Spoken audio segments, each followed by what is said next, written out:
Dear friends, today we will tell you a heart-wrenching true story. We request that especially young boys and girls should listen to this incident. In today's story, we will tell you that on the night of the 12th of Rabiul Awwal, Allah Ta'ala gave such a terrible punishment to a Hafiz Quran girl that she died in agony. And when her grave was dug, people screamed seeing that horrific scene. After all, what crime did this Hafiz Quran girl commit that she got such a horrific punishment? Let's find out in this video. My name is Shumai. We were only two sisters. We had no brother.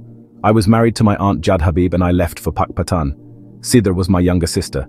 The whole village respected my father. People used to call my mother as AAP. Although my father used to arrange for Nazari Nayaz throughout the year, in the month of Rabiul Awwal, there used to be a special observance at our place.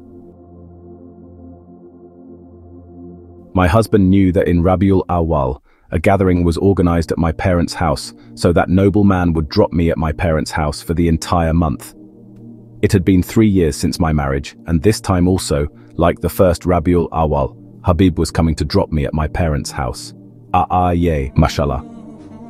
In my Baba's house, Rabiul Awwal was a different kind of event. Both my parents were Hafiz Quran, and my mother used to teach Quran Pak to the children of the village. These days my mother had become a little weak, so Sidra used to teach the children of the village. She was also a Hafiz Quran. On 12 Rabiul Awwal, we had Mehfil Emilad at our house. Sidra had been preparing for the Mehfil for many days. She had washed the curtains and carpets of the house and kept them clean with her own hands. On the morning of 12 Rabiul Awwal, after the Fajr namaz, Sidra prepared the packets with her own hands and kept them ready. Mehfil Emilad went on all day. Sidra welcomed all the guests warmly. In the evening, prayers were offered, and then everyone left for their respective homes after obtaining permission. Sidra fed all of us family members the na'az prepared by her own hands. We were all tired, so we went to our respective homes. We went to our rooms and rested, but Sidra alone took care of the whole house. It was around 3 in the night when I heard Sidra's painful screams. I quickly got up from my bed and almost ran out to the courtyard. I went there from where Sidra's voices were coming, and when I saw, I lost my senses. Mummy and Abba had also reached the courtyard. When everyone reached the courtyard and saw, Sidra was lying on the ground in agony, and her painful screams were echoing. Her hands and legs were twisted and tears were coming out of her mouth. With great difficulty, Sidra could tell us only this much in a trembling voice, that she was bitten by a strange poisonous animal. Mummy's condition worsened. My husband immediately picked up the car keys and we immediately took Sidra to the nearest hospital. The doctor examined Sidra and said that she had died 10 minutes before reaching the hospital. All of us were in a bad condition. I could not understand what had happened. The village's Gurak Ahmed Baksh left for the graveyard early in the morning after offering Fajr prayers. Whenever someone died in our village, Ahmed Baksh used to dig the grave. As usual, Ahmed Baksh had received the news that Haji Abdul Rashid's young daughter had passed away. Ahmed Baksh left home with the equipment to dig the grave. But as soon as Ahmed Baksh reached the graveyard and started preparing to dig the grave, he started feeling strange. Ahmed Baksh felt as if something untoward was about to happen. He was feeling a strange numbness in his being. It felt as if he had no strength left in his body. Ahmed Baksh was told this last night itself. That is why my husband sent him a message to dig the grave as soon as possible, so that there is no delay. Ahmed Baksh's children should also go to Sidra to read the Quran. He was getting educated and was thinking that it was my good fortune that I got the opportunity to dig the grave of a pious Hafiz of the Quran. May my God forgive me in return for that good deed. Ahmed Baksh started digging the grave, but the thing that seemed strange to him was the restlessness of his heart. Never before had he been in such a state while digging someone's grave. Moreover, the ground was feeling harder than before. He struck the ground with his tools many times, but instead of soil, countless stones were coming out from there. Ahmed Baksh was thinking that perhaps the ground here is rocky. He thought that he should dig a grave at some other place. He started digging the grave again at a little distance.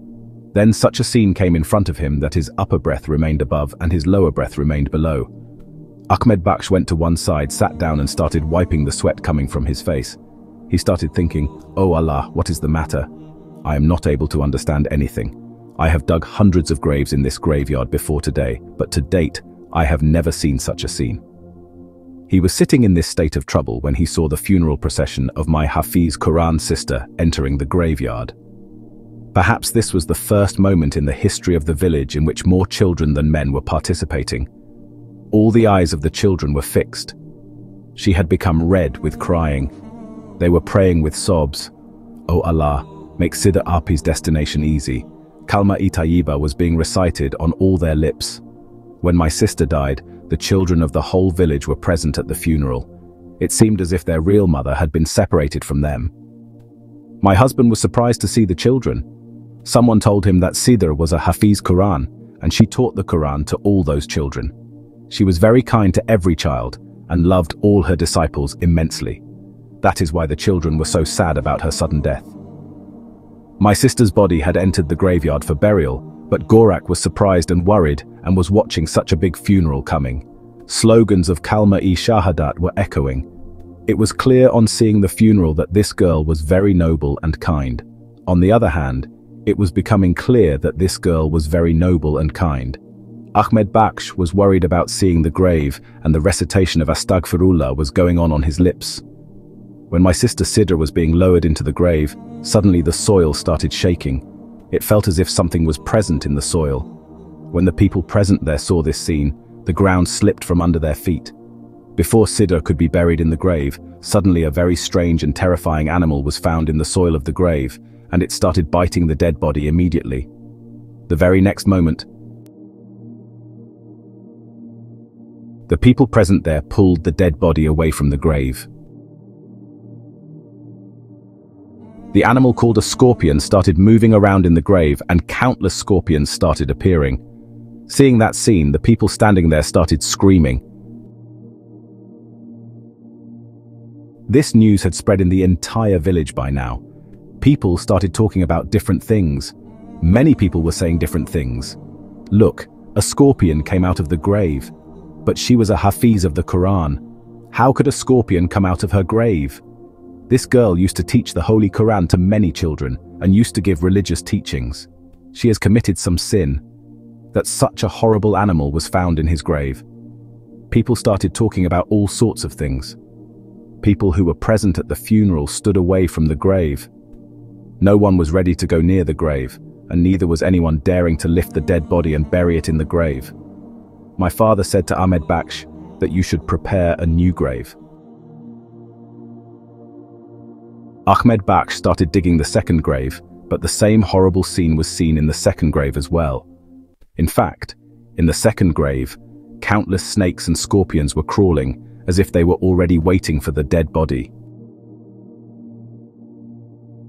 My husband was also present there and, along with some wise men of the village, he presented himself in the service of a famous religious leader of our area.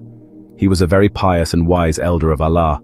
People of the village respected him, and everyone used to respect him. Whenever any incident happened or any kind of problem arose, all the villagers would seek advice from him. Seeing the villagers worried, the elder asked, "What is the matter?" The villagers told the whole incident to the old man. Maulana's eyes were wide open on hearing this. Maulana Sahab said, "Take me to the graveyard as well.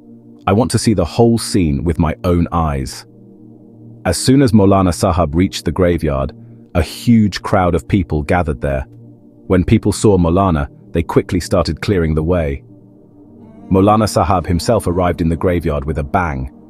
Maulana took a look at the body of my sister Sidr and then started looking towards the grave. Maulana could see the children who had participated in the funeral. All those people were now standing far away. No one was going near the body. Meanwhile, a person came to Maulana and said that the first grave of this girl had been dug on the other side. When the girl's grave was dug at another place, the same scene was seen there too. Maulana Sahab had stepped back with his eyes closed. Maulana Sahab ordered that the body of this girl be taken to the mosque. People were whispering, "What is this matter?" Now people started saying all kinds of bad things. My father's condition had worsened, and my mother was also crying. Anyway, my sister's body was taken to the mosque. Almost all the people of the village had gathered in the mosque. Every person present there was telling a different story about my sister. Someone said, "We thought she was very noble because she was a Hafiz of the Quran. Despite this, she used to call boys to her house and teach them. This is the reason why Allah sent punishment on her, and that too in the holy month of 12 Rabi'ul Awwal, and on the night of 12 Rabi'ul Awwal." One person started saying that this girl used to teach minor boys whose age was less than 11 years. At the same moment, Maulana Sahib also entered the mosque and there was complete silence. A person standing in the gathering asked Maulana Sahib whether the body of this girl would be buried in the grave or not. Whatever is happening to her, it seems that she is very guilty, and that is why even the earth refuses to accept her. Maulana signaled everyone to remain silent and said, "Who is good and who is bad in the eyes of Allah, His caste itself will decide. The people of the world have no right to tag anyone as a sinner or a parsa." Maulana Sahib said that all the children who are with this girl should be taken away from her. All those who used to go to read the Quran Pak should be called. I want to ask everyone something. All the children came to the mosque to Maulana Sahab. Now Maulana Sahab started asking the children, "Did your Hafiz Quran Baji ever raise his hand on you? Did she use force?" Hearing this, the children remained silent for a moment and said that nothing like this ever happened. She was very nice. We have learnt every word by going to her. She never behaved harshly with any child and never beat any child. After this, Maulana Sahab came to our house and asked my mother and father about Sida. Was she disobedient to her parents and hurt them? Then my mother and father started crying and said that our Sida has never even uttered a word of complaint to date. Amma said, "Maulana Sahab, Sida used to do all the household chores herself and used to come and sleep without rubbing my hands. A few months ago, I had a paralysis. Since then, my daughter has been teaching the children. She does all the household chores herself. She never let me even step down from the cot. She appears at my single signal. We were all in a state of distress. My sister was such that there was not a single blemish on her character. Everyone was never tired of praising her. Maulana Sahab was also very worried. He did wuzu and spread the jainamaz, recited 2 nafals and started praying. What is the matter that even the land is not accepting this girl? After praying, Maulana came and sat in our courtyard. We all sat near him. Ammi told Maulana Sahab that Sida was busy the whole day making arrangements for the Milad Mehfil of 12 Rabiul Awwal, and she took care of all the arrangements all by herself. At night, when we all started resting, my daughter alone was the savior of the whole house, because no one had ever seen such a case before in their lives. Maulana Sahib was worried. We all were with the family. We were sitting with Sidra at that time. My sister's childhood friend Sadia came there and was crying a lot and was shivering. She was Sidra's childhood friend, but Chandrama knows nothing about something, and the childhood friendship broke. During that time, Sadia got married. Sidra did not even attend her wedding. Maulana Sahab, I, Ammi, and my Baba were present. At that time, Sadia said something that made the ground slip from under all of our feet. Sadia was completely veiled. She was wearing a burqa. She sat at Maulana Sahab's feet and started crying. She said, "Maulana Sahab, when I got the news that this incident happened at my friend Sidra's grave, I could not control myself, and I came to you. I was already afraid that Allah might get angry with my friend. I tried to convince her a lot to repent, but she did not even realize her mistake." Maulana Sahab looked at Sadia and he said, "Son, whatever you want to say it true, because it's a great sin to tell stories about dead people." Then Sadia took out a purse from her purse and started opening its zipper. The next moment she took out a mobile phone from the purse and turned it on and started showing some messages and pictures. Seeing this, we all got scared and we could not believe our eyes. Sadia said, "I knew you people would not believe my words. That is why I have brought proof with me, because Sida did not have her mobile phone, so she used to use my phone to talk to her Magat. During this, my conversation with Sida ended and I got married, so I forgot about that phone and the mobile just kept lying in my cupboard." Sadia said that whenever there was a Milad party in the village, she would go with me from her house, but after making me sit in the party, she would go to meet her Magat in solitude. This is about 6 months ago, when there was a party in your house, and at that time everyone was going to meet her. When the family was busy at the party, Sidra secretly called Magat to her house and hid him in a room on the roof. As soon as the party was over, all the women went back to their homes. Sidra mixed the sleeping pills brought by Jawad in Niyaz's kheer and fed the kheer to her mother and father so that the parents would sleep unaware and she could spend time alone with Magat in the room. But God's will was such that by mistake she mixed too many prayers in her mother's kheer, due to which she had a paralysis attack. Then I got very upset and I explained to Sidr that she should repent and apologize to her mother, or else I would go and tell everything to her parents. But she was made of God's fault. On her mistake, Pashmalaram was my childhood friend, and she knew about all my secrets. On the contrary, she started blackmailing me. After this, whenever there was a party at home, she would say that she would not do anything for me. Milad Munak would happen when Sidr used to meet her parents after feeding them sleeping pills. My husband has a friend who is Jawad's cousin, and Jawad shares everything with his cousin, and his cousin tells everything to my husband. Whenever Jawad met Sidr in private, he would make videos of their meetings, and some videos were secretly stolen from Jawad's phone by Jawad's cousin, who was also present with Sadia's husband. Sadia showed us those too. Amma and Abba were not able to see anything. They told Sadia to switch off the phone. Sadia said that this time, also on 12 Rabiul Awal, they had met in the same way, whose video was stolen from her phone by Jawad's cousin and shared with my husband. This is the reason why Allah punished Sidr so much. Sadia's mobile had countless voice chats and videos of Sidr, which were the reason for the whole matter. Presenting the evidence, Sadia sat at the feet of my mother and father and started crying and asking for forgiveness. She said that I was also a culprit somewhere. I am very afraid of Allah.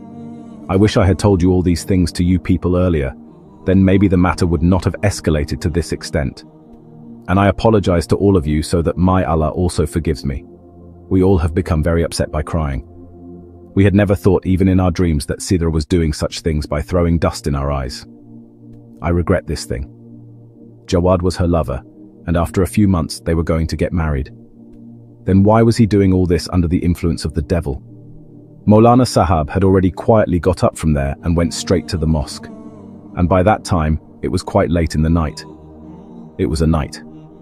Maulana Sahab signaled to lift the dead body and went to the graveyard. A new prayer was heard in the dark. The grave was dug, and no one was allowed to look into the grave by shining a light on it. The sound of rustling in the soil was echoing in the air, and Sidr was handed over to the soil. Now I request you people to wish for something in your life, that Allah Ta'ala reveals the secret of your evil in this world itself. And as a human being, if you ever sin, then immediately ask forgiveness from your Lord and repent, lest it be too late and the wrath of Allah starts pouring down. Dear friends, how did you like today's incident? Please express your valuable opinion in the comment box, and to get more such videos, please become a part of our family by subscribing to our channel. Thank you.